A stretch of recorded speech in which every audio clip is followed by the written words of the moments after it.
Vamos a trabajar ahora con, ya que tenemos listo prácticamente todo lo necesario, con la parte del espacio de papel o el layout que tenemos por acá. Vamos a darle clic ahí y en esta parte vamos a observar la hoja con la línea segmentada, que es el límite del área de impresión. Y bueno, esta línea que se ve en verde ha tomado este color porque es la del layer que tengo activo en este momento. Este recibe el nombre de viewport. El viewport es una especie de ventana que me muestra en la lámina todo lo que tenemos en el espacio del modelo. No lo voy a necesitar todavía.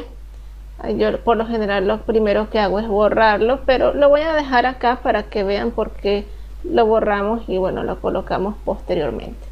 Cuando cambiamos al espacio del layout, que podemos ver que acá dice paper, aparece en el fichero una ficha nueva de nombre layout.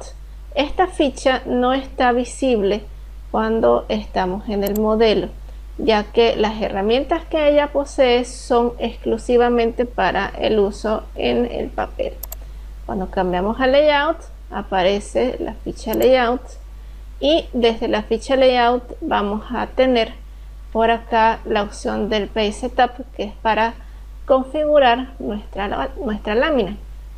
Vamos a dar clic acá y me voy a ir a la opción de modificar. En modificar tenemos todas las opciones para decirle a nuestra hoja qué tamaño queremos que tenga. Lo primero que vamos a tomar acá es elegir una impresora. Tenemos acá una serie de impresoras virtuales, en este caso algunas de Microsoft, otras del mismo AutoCAD, y bueno, cualquier impresora que tenga conectada al equipo va a aparecer también acá. ¿Qué es lo que tienen en particular las impresoras? Es que al elegir una impresora nos cambia los tamaños de lámina. Por ejemplo, esta de Microsoft a PDF, tenemos los tamaños convencionales, carta, A3, A4, entre otras. Hay muchas otras. De las del AutoCAD tenemos estas.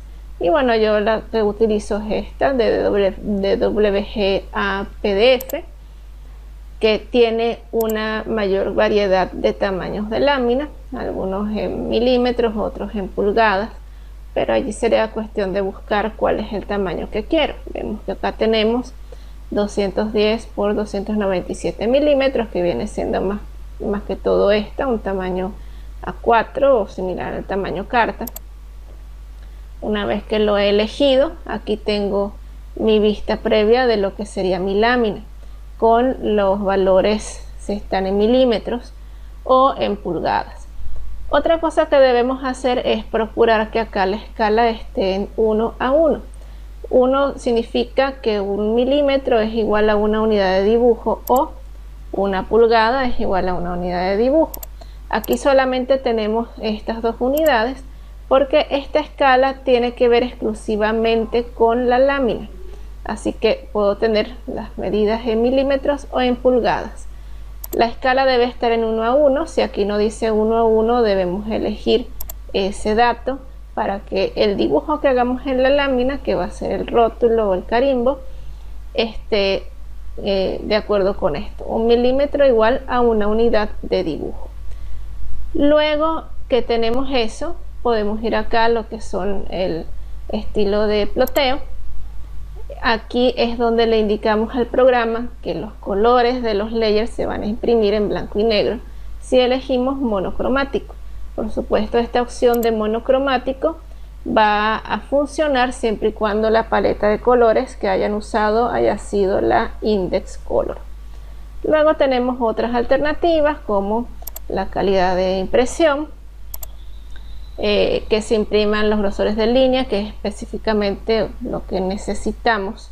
Este debe estar marcado acá.